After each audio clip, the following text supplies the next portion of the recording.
Okay, this is chapter 6 from Identities and Inequalities, Inequality in Economics and Work. Okay, so when it comes to financial imbalances in everyday life, economic institutions are the most fundamental source of inequality in society today. Globally, the world is very unequal, with more developed countries leveraging and controlling the wealth of poorer, less developed countries. Even though economic growth in developing countries has been increasing over the past several years, and the number of people living in extreme poverty has dropped in the last 20 years, yet global imbalances are stark and will continue into future generations. Wealthy nations seek to retain their favored positions while keeping other nations in their place, which is accomplished through financial pressure as the powerful wealthy countries dictate trade and set up world prices. And often they force poorer nations into debt, which builds up and leaves them more vulnerable to exploitation. Within the US, right, even if economic inequality in the world diminished, there's still the issue of inequality within societies. All societies have stratification by wealth or poor and rich people, but it's the degree of difference and the increasing gaps between these groups that's causing alarm. For instance, after the Great Recession that supposedly the economy came back from, in reality, the gains that resulted since the recession have gone to the wealthiest, with research in the book estimating that 95% of that recovery went to the richest 1% of the population. The minimum wage stays static, yet we have no maximum wage. There are people making billions in one day, vastly different from the financial inequality of the past. The top 1% has a median net worth 288 times larger than the average American household. And inequalities in income lead to inequalities in wealth. The wealth gap between the upper and middle income households is the widest on record. The family who owns Walmart, for example, have as much wealth as the poorest 134 million Americans combined. Mind you, these are the heirs of Walmart, the Walton kids, who by birth get to be on the list of the richest 10 people in America. They pay workers little, which often causes full-time employees to take out food stamps and other forms of social support, with research arguing that Walmart costs more for communities because workers need government support, even when working full-time. Then Walmart collects the kind of amount of money that Walmart will then collect in taxes through their sales. So it's almost a deficit. So I once had a student ask a question in class saying that the idea that they could afford to pay their workers better wasn't true. He said they would run out of money before they applied it to all the U.S. workers, that even a couple dollar pay raise would bankrupt the Waltons. I asked him to cite his claims, but being the jerk that I am, I researched it. Right after class, I jumped on the computer and started looking it up. And I found out that if the Waltons used only their investment income, right, none of their wealth, just the income they make from their investments, they could give every employee of Walmart a $10,000 raise per year to all of them, not just within the U.S., but around the world. So it's essential to see how people amass wealth while workers are paid pennies, and how it's important to see how these factors are connected, meaning that most make their billions on the back of their workers by paying little or offering no benefits or retirements, and using their tax savings to pay for politicians to pass even more business-friendly tax laws and other policies so they can maintain their power. And we can see this in the income gaps between the rich and the poor. So from 1979 to 2006, the average income for the poorest, 90%, grew only 16%, while the income for the 1% grew by 144%. And the top 1%, 324%.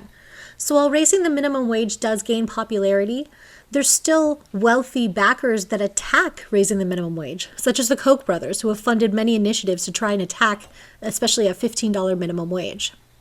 So again, this is a cumulative issue, as income inequalities tend to persist over time, and studies argue that it can take 5 or 6 generations to erase the advantages or disadvantages of a person's economic origins. So like I said before, tax laws also overwhelmingly favor the wealthy, who pay relatively little compared to the past, which is what created the middle class, right? And when they do, pay taxes, they're able to offshore money, escaping taxation altogether, or use loopholes like capital gains that aren't considered income to avoid paying their fair share. And of course, since the Trump tax plan went into effect, there's so many Fortune 500 companies that had to pay $0 in taxes as a result, just giving them more money, more power, more wealth. So inequalities in income, again, lead to stark inequalities in wealth. A lifetime of high earnings and inheritance from privileged parents creates a lasting advantage in the ownership of property, nice consumer goods like cars, furniture, houses, and financial assets like stocks, bonds, savings, and life insurance. So the wealthiest 1% control a larger share of the national wealth than the rest of the 99% combined. And when you look at this from a racial point of view, history to this, right, that people of color were systematically locked out of opportunities that poor and middle-class white people were given in the mid-century, leading to this racial legacy of inequality that persists over generations. Also, when it comes to the middle-class squeeze, the middle class is an identity to which all of us aspire. The political views, values, and habits and lifestyles of the middle class have set the societal expectation. And they're really the class against all others are judged. But the middle class has been shrinking for the last few decades. The recent recession showed us how unstable the middle class has become, as hourly pay and earnings have consistently lagged behind the wealthy, with many losing up to 40% or more of their previous income. Race and ethnicity also comes into play, as their families are more precarious than white middle-class families, showing that decreases in pay have been larger for most ethno-racial groups compared to whites and Asians.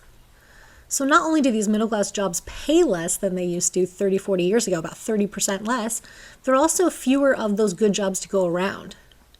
Many follow institutionalized paths to college, thinking that that's going to be the promise of a career. But many are unable to find employment that can help them move to a better social position into the middle-class economy. So the poverty rate, or the percentage of people whose income falls below the poverty line, has been used as a way to measure how much poverty exists in our society. But the problem with this measure is that it obscures how important differences in subgroups of the population take place. So when looking at the stats, you find that African Americans and Latinx communities fall farther below the poverty line and have much higher rates of poverty than whites and Asians.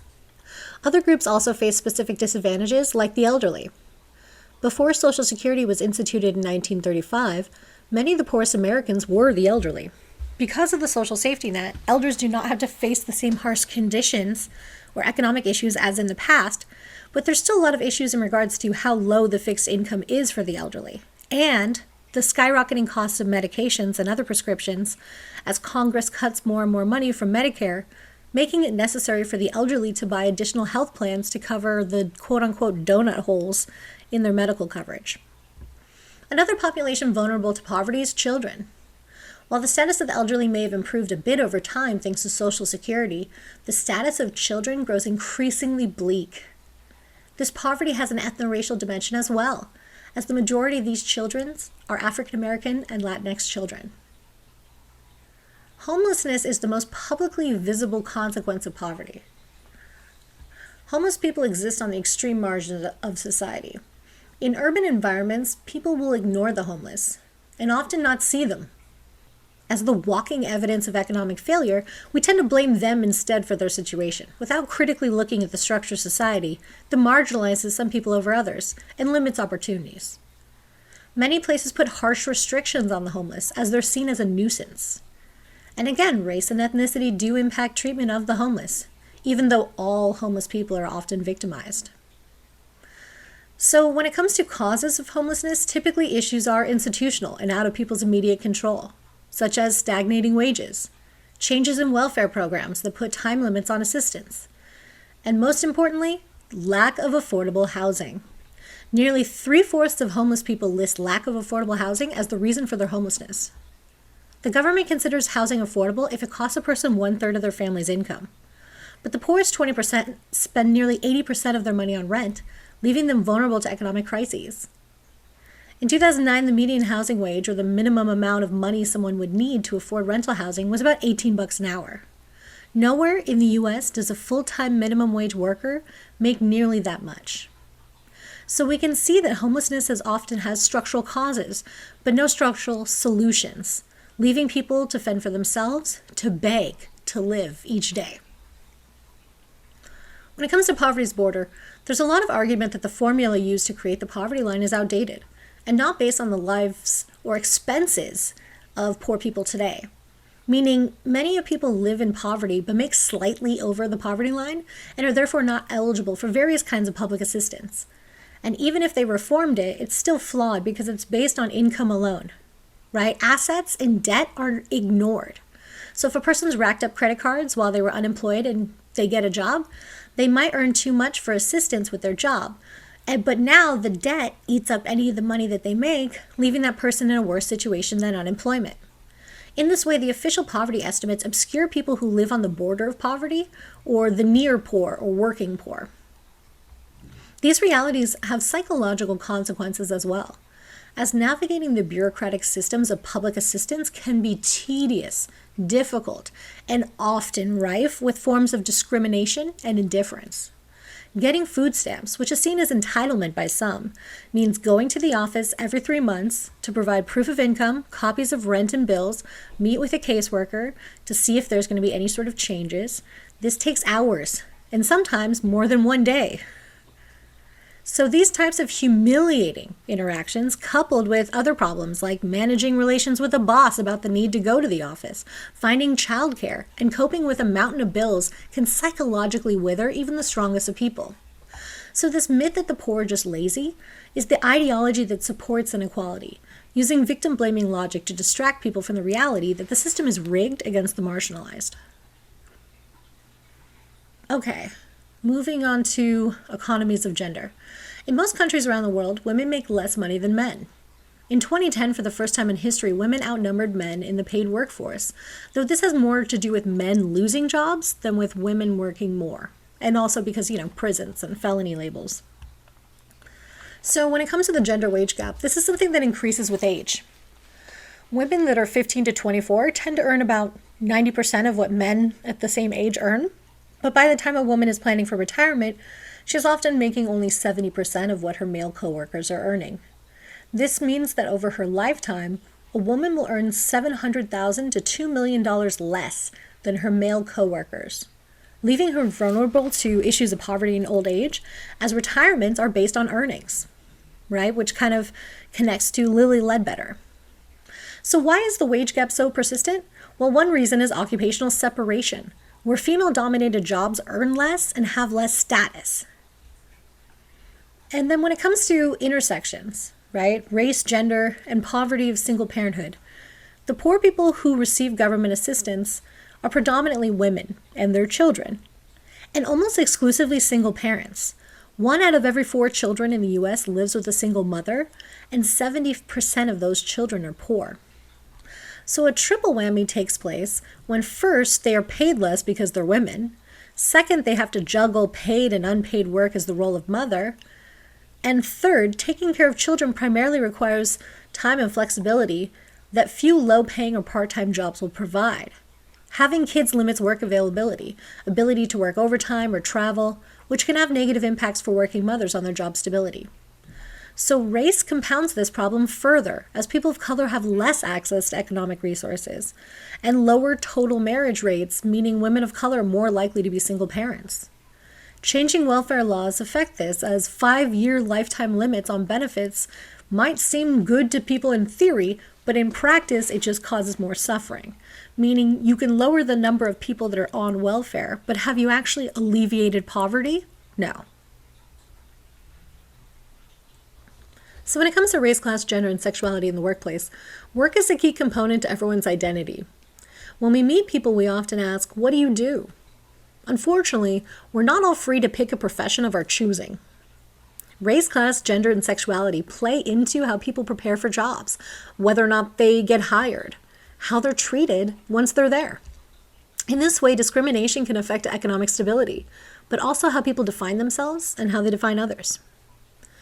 So when it comes to professional training, race, class, and gender and sexuality can influence people's everyday work experiences, right? So one of the examples was of medical students, where women were often mistaken for nurses when they were medical students, where women were often mistaken for nurses, and people of color, often with high degrees of racial segregation in programs, experienced this kind of alienation from their peers. There's also students who are poor and struggle to look professional. So these things can all be taken into these understandings of who should and shouldn't be present within a particular work environment. There's also the corporate closet.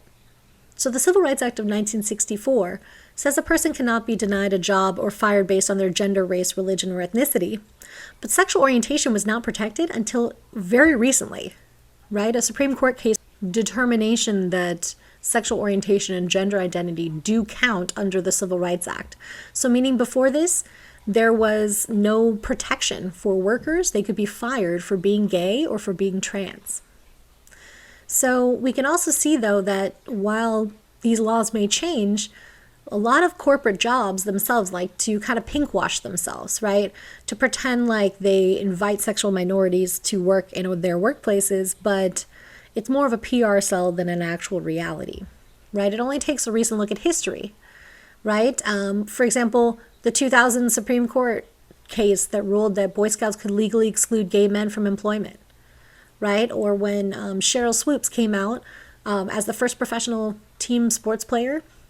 And, there's been notable dozens of others.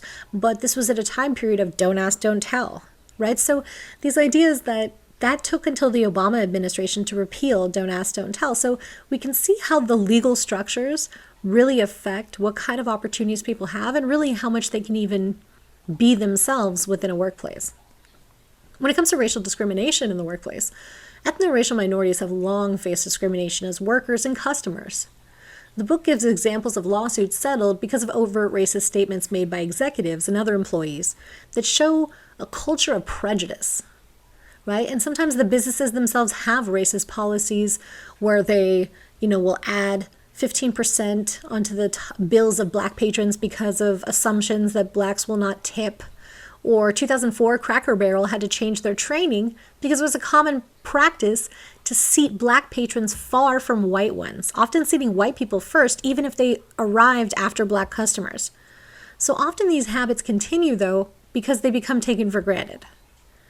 So when it comes to how we understand race within workplaces, a big notion of that is affirmative action, right? The far most reaching structural attempt to alleviate this discrimination was the affirmative action legislation. So affirmative action is a set of programs and policies that seeks out or provides equal opportunities to ethno-racial minorities and women for educational and occupational positions. The idea is that past discrimination has a residue and consequence for people living today, and that these policies aim to make the scale more balanced. While the programs have been successful, it's politically controversial, apparently, right? You have someone like, don't rest in peace, Scalia, who, former Supreme Court Justice, who said all sorts of controversial and just completely inaccurate things about people of color being admitted to nice colleges. Contrary to popular belief, college admission officers are not compelled to institute quotas or to compromise their standards to meet affirmative action goals. Ironically, those who still have the most benefit are the privileged whites, who are legacies or children of alumni. Like, how does somebody like George W. Bush get into Yale with a C average? It's because he's a legacy. It's not because he did a bunch of extracurriculars. So California has also led the country in banning racial preferences through affirmative action. Prop 209 in 1996 bans consideration of race, ethnicity, and sex in the public sector, including college admissions. Prior to the ban, African Americans, Latinx, and Native Americans made up nearly 25% of the college population, which dropped to just about under 10% after the affirmative action policies were removed. So the problem with affirmative action is that even if it equalizes opportunity, it doesn't mean that the accumulated disadvantages have been erased. So when it comes to the economies of race and ethnicity, there's been some improvement in the economic marginal status of different ethnicities over time, like Asian Americans, who often out-earn white Americans. Asian Americans also are most likely to have a bachelor's degree or higher. But while there have been improvements, African Americans, Native Americans, or other indigenous communities, and the Latinx community are still the poorest and most disadvantaged groups in the U.S., with average incomes well below the poverty line. So part of this has to do with ethno-racial occupational concentration, meaning that certain groups get tracked into certain jobs. You can see how pay and status of jobs is primarily held by the most marginalized groups, are rarely good paying jobs or high status. In the book, there's a table from the census showing jobs with large proportions of different racialized groups, right? So proportions of African Americans, the top jobs were bus driver, postal carrier, security guard, nurse aide, orderly, or barber, and jobs dominated by Latinx workers like private household cleaner, servant, maid, janitor, gardener, farm worker, sewing machine operator, construction laborer, or cook, dishwasher. So these groups are also the worst hit when economic restructuring takes place, such as the offshoring of factories and industries that are predominantly Black or brown laborers. This is not just about marginalizing people of color. It's a consequence of deindustrialization, an economic globalization that puts profit over people in every decision they make. So when it comes to intersection of race, class, and immigration, like we've discussed earlier, immigrants are great for this country insofar as they're being exploited through capitalism. When the jobs dry up and political changes take place, immigrants are the first to be vilified. But not all immigrants are treated the same, like Trump's wife, right? Those who are from Latin America, Asian, or African are treated with the most disdain. When they talk about immigrants taking jobs, the jobs they're most likely to get are those of the most marginalized poor people of color.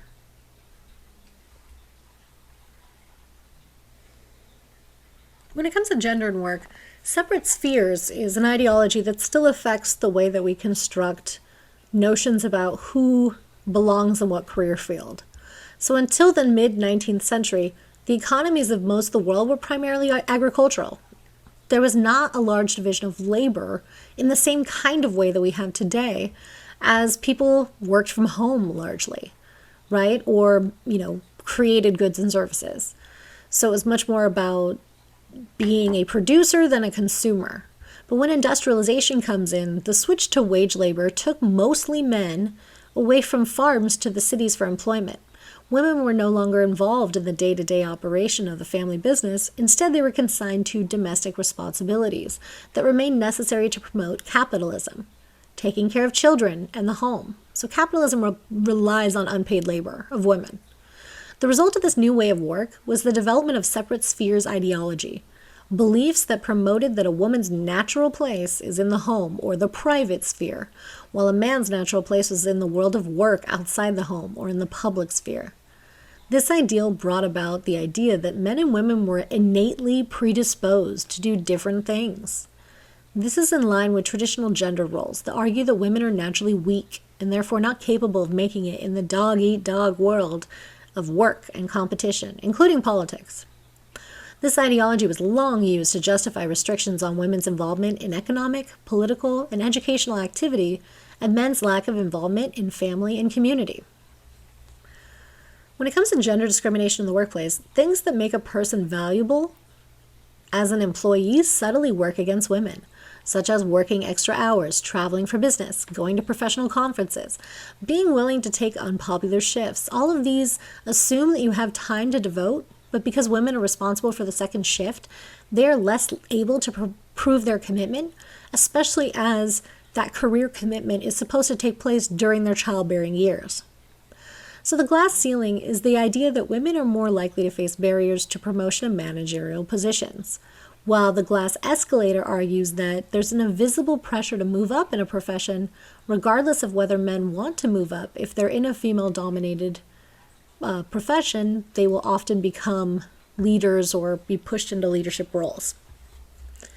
When looking at the intersections of gender racism in the workplace, discrimination against African American women is pervasive in workplaces.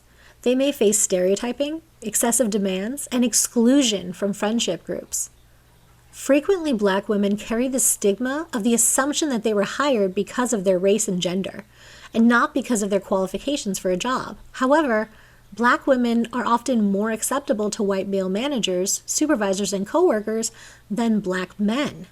because they think Black women can be controlled or managed more easily. So all these racial stereotypes and stigmas that they hold in their minds affect how they value their own workers. So combining race and gender, we can see the subtle nuances of the way that discrimination functions in the realities of people's experiences in the workplace.